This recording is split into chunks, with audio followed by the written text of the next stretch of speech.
Hello and welcome to a new video. Today we're going to take a look at the new Accelgor with Water Shuriken, and of course, if we're going to take a look at one Pokemon with Water Shuriken, we're going to have two of them here as well with our Greninja. And I have to say, for sure, Greninja is super strong in the current meta, and I definitely kind of want to make another team maybe eventually with this one, where it's actually trying to make a good team with it, because I feel it's insanely underrated. Especially right now, you see for example here, Trevenant kind of comes back again now where Noctowl is gone, which is going to allow Greninja to just go for Night Slashes and win this match up fairly easily in the 1 and 2 shit scenario as far as I know. But also, you're going to see Gligar the entire time, which of course going to die to one Hydro Cannon, as well as Hydro Cannon outspeeds the opponent's Aerial Ace, which is really nice, because you only need 9 turns to get to the Hydro Cannon, while Aerial Ace needs always 10. So you're going to be always good against Gligar as well. So I'm fairly certain that Greninja is going to get actually kind of an increase of usage maybe somewhere soon. Maybe even a tournament player would not be surprised about it. Because also against something like a Registeel, you're going to be okay against it. There is like so many matchups where you're actually fairly decent for this Pokemon. So I'm curious if this is going to get a little bit more play. Here sadly first game we kind of got completely hard-walled as well, and there was nothing that I can do about it. So first one we're going to take a loss here, but actually I went positive with this team, which I did not expect at all. We are running Accelgor, like out of all the Pokemon we're running Accelgor here today. But here for example, this is the matchup that I mean. Against the Gligar, you're going to have such a positive matchup. You're going to be able to just go for the Hydro Cannon, knock them out as soon as you get there. But here we see the opponent swapping into their Serperior, and you might wonder why didn't I go into my Bug-type Pokemon. Main reason for this, Serperior now is running Aerial Ace, which is going to be the cheapest move for it to get to. I think it is cheap, but I think also the other move going to be also as cheap. Leaf Tornado I think is also very cheap for this Pokemon, but definitely at least a damaging move for this Pokemon, which makes Serperior definitely a very good Pokemon nowadays. But yeah, maybe we're actually going to take a look at this one as well. There are so many Pokemon that got like a small change that we all kind of want to still take a look at. But let me know in the comment section, by the way, which Pokemon you want to see next, because there are a lot of Pokemon that are still left, and I still don't have to do it, like I still haven't done all my sets today, so I kind of want to see what kind of Pokemon I kind of want to try out today. But yeah, we're going to take a look here at Carbink right now, which is going to get hit by this Hydro Cannon. Hydro Cannon is going to do a ton of damage against the Carbink, going to get the knockout against them, and also the Gligar gonna go down. We're gonna take our first win here just because of Greninja being so overpowered right now that we're going to be able to now move on into the next game. But yeah, also against Carbink, you're going to do a ton of damage with the Hydro Cannon, which is going to be nice. Or also against Steelix, you're going to be fine. But against Steelix, I'm going to play it a little bit differently here, as I'm gonna go for the bait first, as the opponent going to swap into the Night Slash, which is fine for me, and I'm gonna go ahead and go into my Accelgor, hoping that they don't run Rock Slide, because right now Thunderbolt is a little bit more common, I feel like, and they did not run anything like this, so we were able to get to our Bug Buzz and knock them out first there, which is really nice. First kill for the Accelgor, as they're going to be able to even go for another Bug Buzz against the opponent to hopefully get them a little bit lower. It's resisted, but still did so much damage, and allows us to hopefully put them into a range for just one Night Slash here from our Greninja, and it is definitely range for that. And in the back, we're going to encounter the Azumarill, which is going to be amazing for us, because we're going to have now 2 Hydro Cannons stored, and we still have our Cresselia in the back, which we kind of put them now into range for just one singular Grass Knot as well, which is amazing.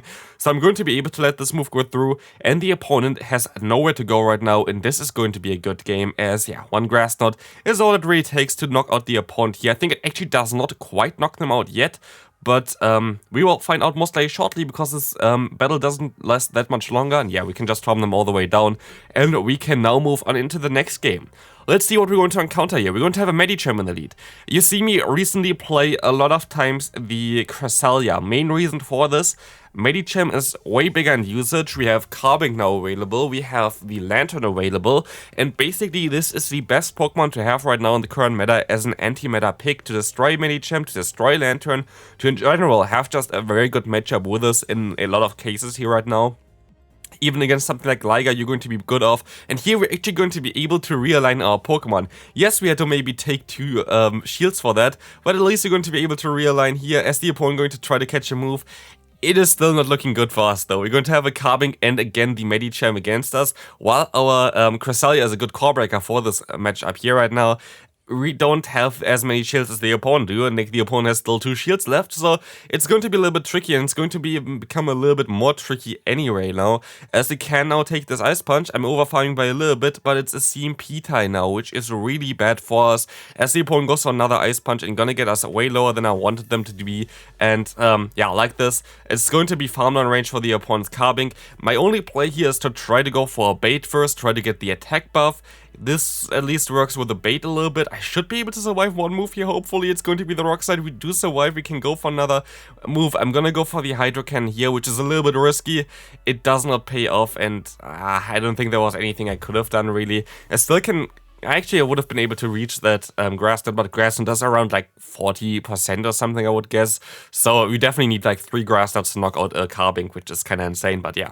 Let's take a look at the next opponent. We're going to see now Pidgeot, which I actually expect to see more often as well in the future. Because this Pokemon is going to be very good against all the Grass-type Pokemon that are also a little bit more common now.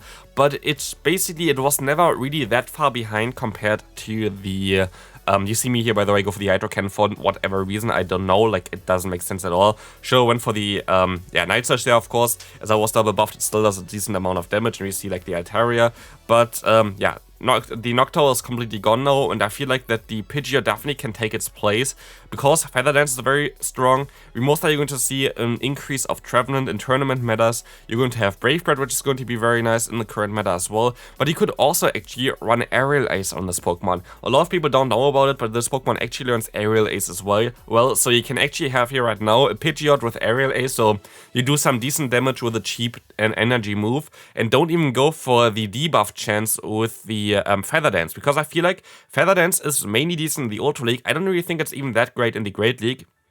So I could imagine to see some non-Feather Dance variants of Pidgeot running around soon with just the Aerial Ace as well as the Brave Bird, which is, I think, actually a great Pokemon to use. Like, there's so many Pokemon right now. Well, while the meta didn't change a lot, there are a lot of Pokemon that are cool for content to take a look at, and Pidgeot is definitely one of those.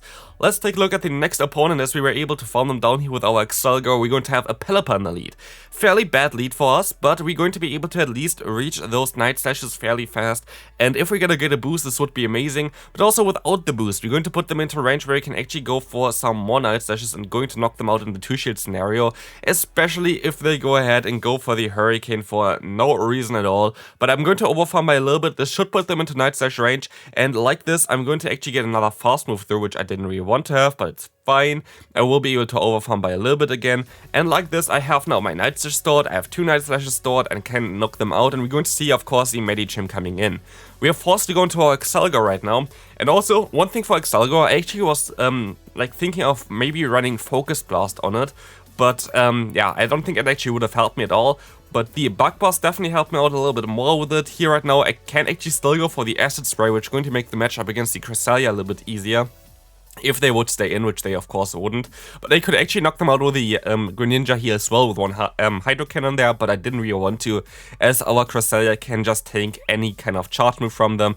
In comes now the Jellicent, and good thing that I didn't waste my energy onto the opponent's Medicham here, as I can go ahead and go for 2 Night Slashes against the opponent's Jellicent. And like this, the opponent gonna go down with that one, and the Medicham has nowhere to go against our Cresselia, and this is going to be a good game. Cresselia is so strong in the current meta. Honestly, 10 out of 10 Pokemon. There's not really anything that you can run otherwise than Cresselia for this team, I would say. Like, if you even want to, of course, try out the Accelgor, which I don't think, like, most people want to do. But, in general, Cresselia is just so unique, being able to counter Lantern, Medicham, as well as Carbink, and I don't know how many other Pokemon can actually do this. I don't think there are any really other than the Cresselia, because you don't really have the coverage that Cresselia has on other Pokemon that are as bulky usually. So yeah, definitely a strong Pokemon for the Great League right now. If you have one, definitely try it out. We have now the Azumarill against us. We can of course go for Acid Spray. It's a little bit of a trickier matchup here right now, and I think I kind of misplay it a little bit, but we will see here. We're gonna go for the Bug Boss, which now would knock them out for sure after the 4 times debuff. But they're going to shield this move up, and maybe I should just went straight for the Acid Spray the entire time. I'm not sure about it, but we see the Ice Beam coming through here. I will be able to go for another Acid Spray. We're sadly not at 2 yet, but this is going to do not enough damage to knock them out, but I can at least get to another one. This is a CMP tile, so either I can realign, which I can, or I would be able to at least get the final shield. As you're going to see now, the Digger Speed coming in from the opponent. It's a quick attack variant. So this is going to do a ton of damage, but doesn't generate energy as fast, so they have to go for a Hyper Beam here usually to knock me out, but they don't get there in time, so it's going to be just these Scorching Sands, and they're gonna swap out into their Medicham. Great catch by them, usually, but it's actually not that bad, because like this, we're gonna put them into a range where I can go for one Grass Knot, and then just go for the full farm down with my Cresselia afterwards to get more energy in order to have some Grass Knot stored against the Diggersby later on. Diggersby is way more threatening than the Medicham for me right now, because Diggersby has Scorching Sands, a neutral, strong ground-type move, while the Medicham has Ice Punch as the best one to hit me with, which is a 55 damage, 40 energy, Ice-type non-stab move, so definitely the Diggersby is way more scary, especially as the fast move also does some decent damage here from them. And sadly they still get to a Scorching Sand in this game here, right? No, we even get the attack drop, but Cresselia still withstands this attack, and honestly Cresselia going to be so strong for the upcoming tournament meta. Like, I would expect to see Cresselia on nearly every team for like tournaments right now. Like, if you don't have Cresselia, definitely doing something wrong, I feel like, because the meta going to be again Lantern, Medicham, Carbink, stuff like this. Yes, you're going to get completely hardwalled by the Registeel, but there's still a lot of other Pokemon that can deal with that one then. And I feel like Cresselia is so valuable in the current meta. Here we're going to sadly get the attack drop onto our Greninja, but we can still go for a Hydro Cannon. Now they're in range for just one Night Slash, and this is going to be very good for us, as if they're going to shield, we're going to get the full farm down against the opponent, or I can swap out into my Accelgor. Can Accelgor take a move? Let's find out together. It can just barely, but they're at least going to swap out into the Sableye, allowing us to align our Greninja against the opponent. And as I know that they need 2 charge boosts to get knocked out, I'm just gonna go for the Night Slash here. This is more energy efficient, while of course Hydro Cannon is gonna do way more damage than the Night Slash. We're going to exactly need basically 2 Night Slashes to knock out the opponent here.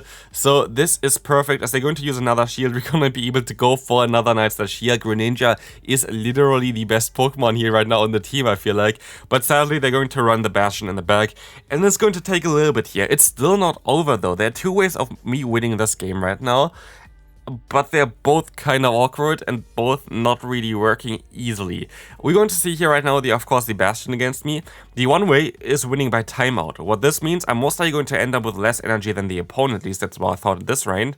But like, I have to hope that they're going to swap out into their Registeel so I can go to the full farm down here right now, which I luckily did.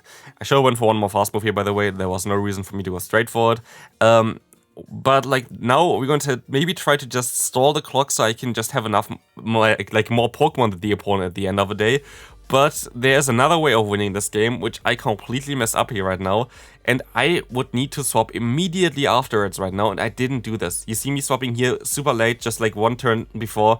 And if I got the Water Shuriken in there, I'm fairly certain I would have been able to knock them out at this time. I should have just swapped out immediately as soon as I throw the charge move into my Greninja. I would have been able to get the Water Shuriken off then, because it doesn't, like, if you throw your own charge move and then swap, you don't take a turn towards the opponent. Like, if you are the opponent, for example, basically, if you do the charge move and the opponent swaps, it takes him 1 turn. If you do the charge move and you want to swap, it's going to take you 0 turns to swap. So I would have got the Water Shuriken in there, which would have done enough damage to knock out the opponent, but yeah. Was kind of unfortunate.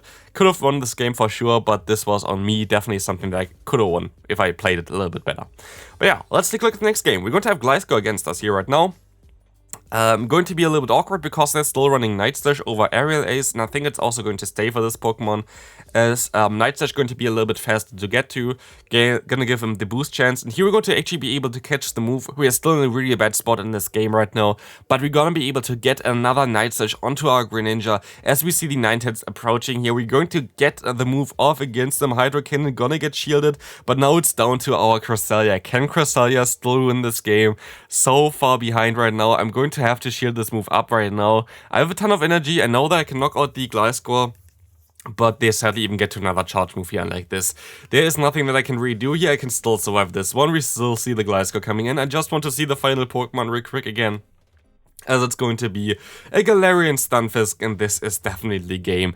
Let's take a look at the next opponent here. Final opponent for today. This is actually the best battle of today as well, so definitely, if you enjoy the battle of Explode against Greninja, feel free to leave a like, and yeah, also subscribe if you haven't already. But here we're going to see now, they're going to shield, I'm going to shield. They're most likely running Disarming Voice, which is going to be a dark type move, and they're running Swallow as well, which is also a new Pokemon with the move Mudshot now, which is going to be an interesting one. They actually generated energy a little bit faster than I expected, so I didn't even get to swap out in time anymore, which is okay. We can overfarm by a little bit, go for a Hydro Cannon, no swap after this one. No matter what they're going to do, I want to keep my Hydro Cannon alive.